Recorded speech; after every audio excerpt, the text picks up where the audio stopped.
Yo, what's up mga kaboss amo and welcome back sa ating YouTube channel. Ngayong araw nga pala ay meron tayong tutorial kung paano mag-convert ng 4-pin CDI na Lihua brand dito sa mga Pantra type na motor.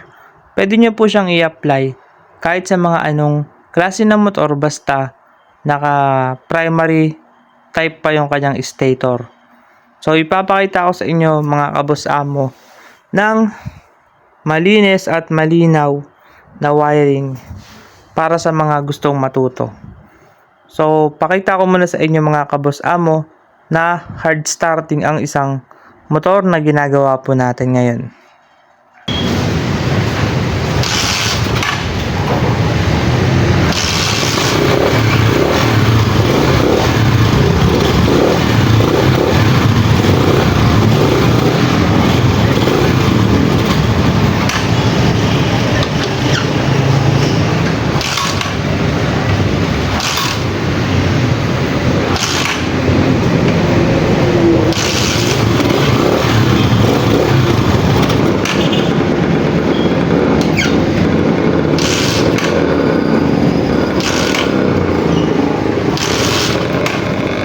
So yun na nga mga kaboss amo, grabe po yung pag hard starting ng motor na to. So ayaw talaga niya mag-start.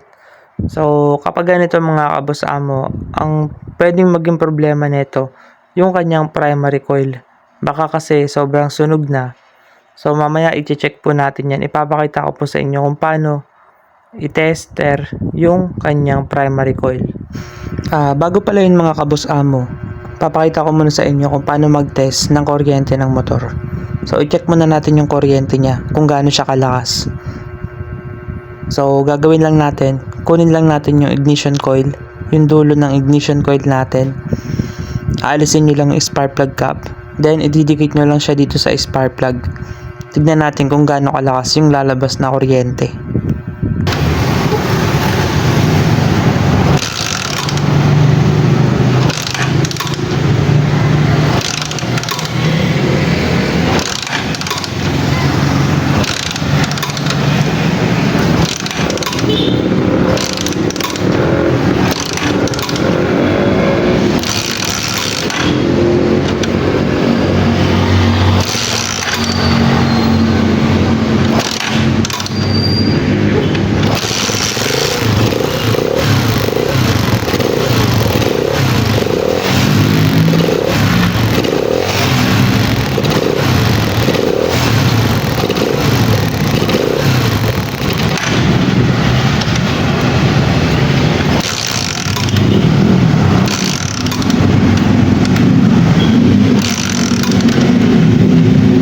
So yan mga kaboss amo, napansin nyo naman na sobrang hirap talaga niya i-start.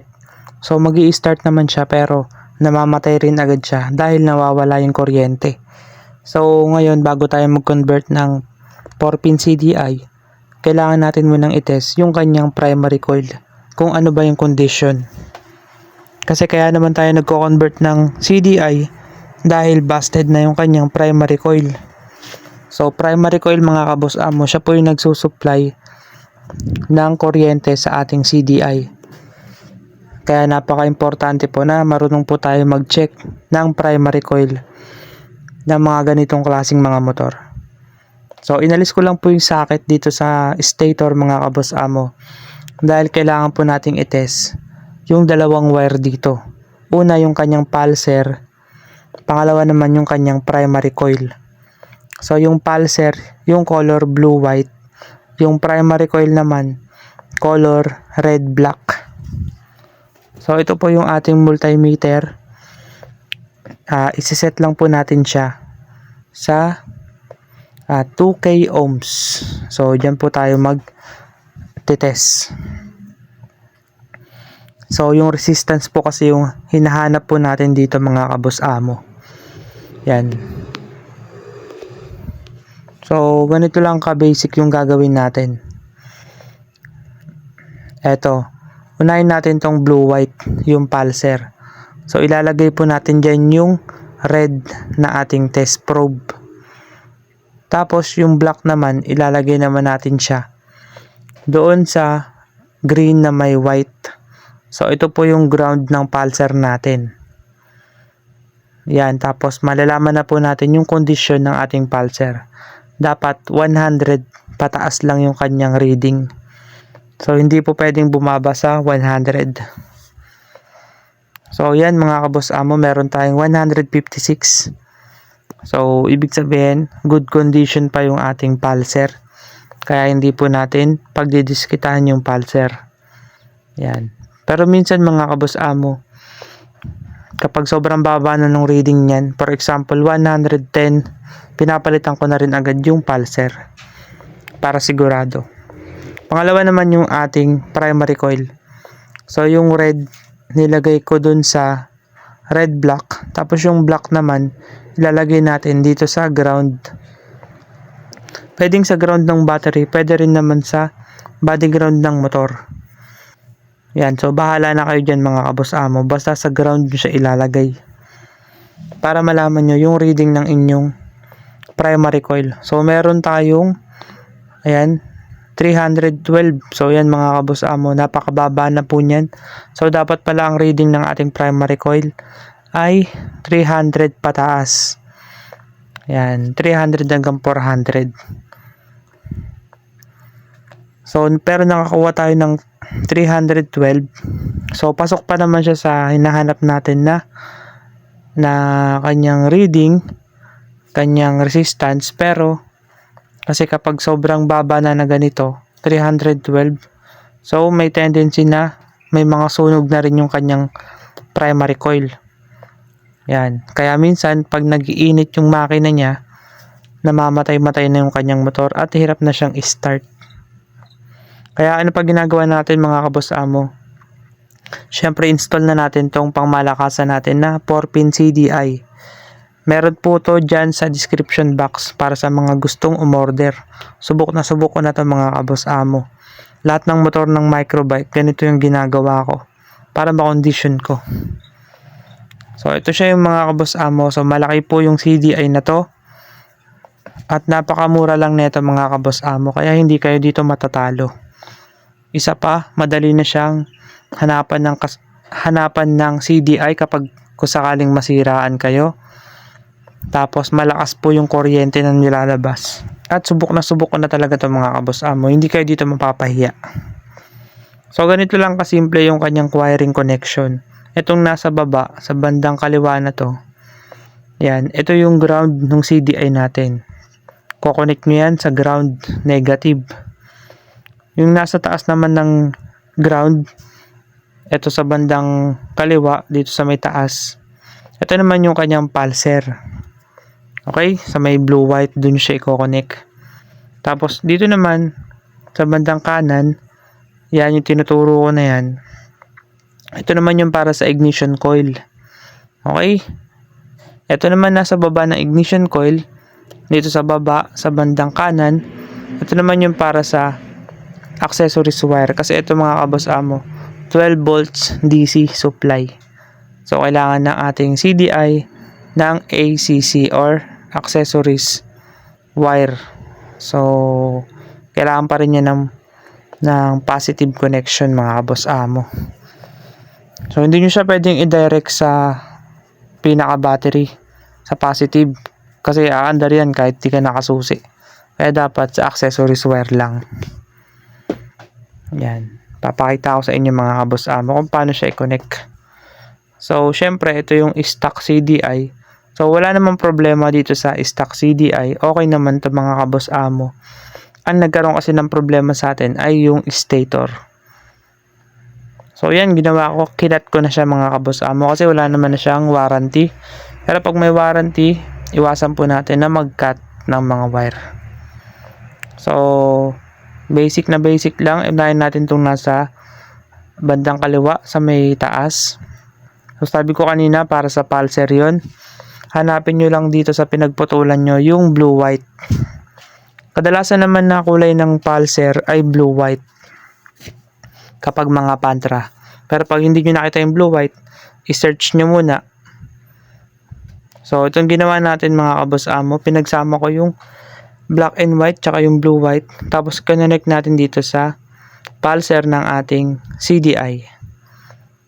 Okay, so kaya ako pinagsama yung blue white tsaka black and white. Kasi kill switch lang naman yan, tsaka pulser. So walang problema kung pagsamahin nyo yan. Next naman, itong dalawang green. Yung green, solid na green, tsaka yung green na may white. Dito naman yan sa ground ng ating CDI. So kasi kailangan mapasukan ng ground ng CDI natin. Mas maganda pag pagsamahan nyo yung dalawang yan mga kaboss amo. Kasi yung isa dyan, yung ground ng harness, yung isa naman ground ng pulser. Para walang maging problema. Okay, yan. Nakakonect na siya mga kaboss amo. Yan. Maganda yung pagkakakonect natin dyan. Hindi siya mapipigtas. Next naman, itong nasa bandang taas, dito sa bandang kanan. Ito naman yung para sa ignition coil. Hanapin naman natin dito yung black yellow. Ito mga kaboss amo, black yellow. Ito yung para sa ignition coil natin. Yan. Huwag nyong hahawakan yan habang sinisipaan nyo. Kasi sobrang lakas ng kuryente dyan mga boss. Okay? Dahil dumaan na siya ng CDI. So yan, nakakonect na siya mga kaboss amo. All goods na yung para sa ignition coil natin. Okay? Yan, sinisigurado ko lang yung pagkakakonect ko kung matibay. Yan mga kaboss amo. So kung meron kayong panghinang, mas maganda kung hinangan nyo siya. Okay, so yan, nilagyan ko na agad ng tape yung tatlong wire na kinonect natin para secure na agad silang tatlo. Ito na lang problema natin. Kukonect natin to sa accessories wire ng motor. So sa mga Pantra type, kadalasan dyan color black yung kanilang accessories wire. So hahanap lang kayo dyan ng color black. Dito sa flasher mga kaboss amo, makakahanap kayo ng color black. Yan, dyan na lang tayo kukuha ng connection para sa ating accessories wire or 12 volt supply ng ating CDI. So papakita ko sa inyo kung paano mag-test ng accessories wire. Yan o, ilalagay nyo lang yung tester nyo sa negative, tapos yung isa naman, yung may ilaw dito sa color black. Tapos sususi nyo lang. Dapat pag susi nyo, iilaw siya. So pag umilaw mga kaboss amo, ito yung ating accessories wire. Yan. So dyan natin i-connect to mga kaboss amo. So yan, na-connect ko na po siya mga boss. Yan. Nagdugtong lang ako ng extra na wire. So yan yung color orange. Ito yung para sa accessories wire natin. So yan, tinap ko na siya dito sa may color black ng ating flasher. Yan. So yan kasi yung accessories wire ng ating flasher. Color black. Diyan nyo lang siya itatap mga kaboss amo. Yan, so all goods na yan. Okay na yung connection natin dyan. Kompleto na. Yan no. So malinis yung pagkaka-wirings natin. Pero kasi yung ibang wirings na yan mga kaboss amo, yung nakikita nyo dyan, hindi po ako yung nag-wirings nyan. Pinagawa niya kasi ito sa iba. Yan. So ito yung naiwan na to na black red. Wala nang silbi yan. Dito yan mga kaboss amo, papunta yan sa ating stator. So hindi na natin i-connect yan. Lagyan nyo na lang ng tape yan mga kaboss amo, para wala kayong maging problema. So yan, malinis na siya. Malinis na siya mga boss. Yan. So ito yung wirings ko. Papakita ko lang sa inyo. So malinis. Pero yung nandyan, yung nakikita nyo dyan na magulo, hindi po ako nag-wirings nyan. Yan. So ito, nilagyan ko lang siya ng cable tie. Yan, pinesto ko siya dito sa dati ring pwestuhan ng kanyang CDI. Pero mas malaki na kasi ito. So ngayon, syempre mga kaboss amo, check natin kung meron siyang kuryente. Tingnan natin kung okay yung pagko-convert natin. Ito pala mga kaboss amo, i-on muna natin yung susian.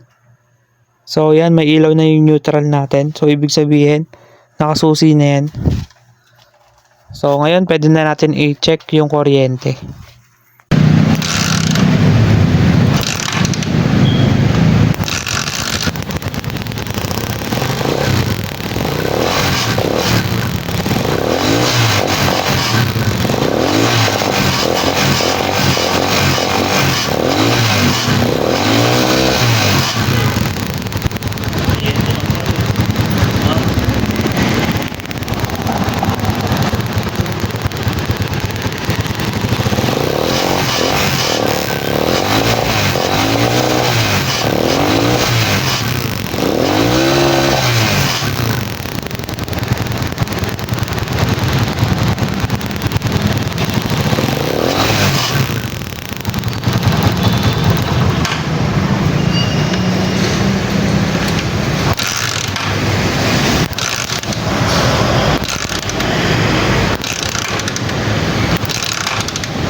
So mga boss, nawala na ata ng gasolina yung ating karburador kasi hindi pa nakakabit yung ating tangke. So kabit muna natin yung tangke mga kabos amo bago natin ulit subukan. So ayan mga kabos amo, na ikabit ko na po yung tangke, yung upuan pati po yung mga side cover na pinagbabaklas po natin kanina. So ito na po yung unit mga kabos amo. Itatry na po natin siya kung hard starting pa rin ba siya o saglit na lang po siya start.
Nakita nyo naman mga boss, napakadali na start yung motor na kinabitan natin ng 4-pin CDI.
So okay naman yung ating motor na ginawa mga kabos amo. Wala naman naging problema sa pag-convert natin ng 4-pin. So sa mga gusto pala magpa wirings, pwede po tayo mag home service around Bulacan. Kung sa ibang lugar naman mga kabos amo, pwede naman natin pag-usapan yan. Basta kaya po ng ating motor. So ito na lang mga kabos amo, hanggang dito na lang po muna yung ating video. Asahan nyo na lagi na tayo mag-upload every week or every other day ng ating mga full vlog. So, suportahan nyo yung Non-Pro Mechanic mga kabos amo. Thank you sa inyong lahat and God bless.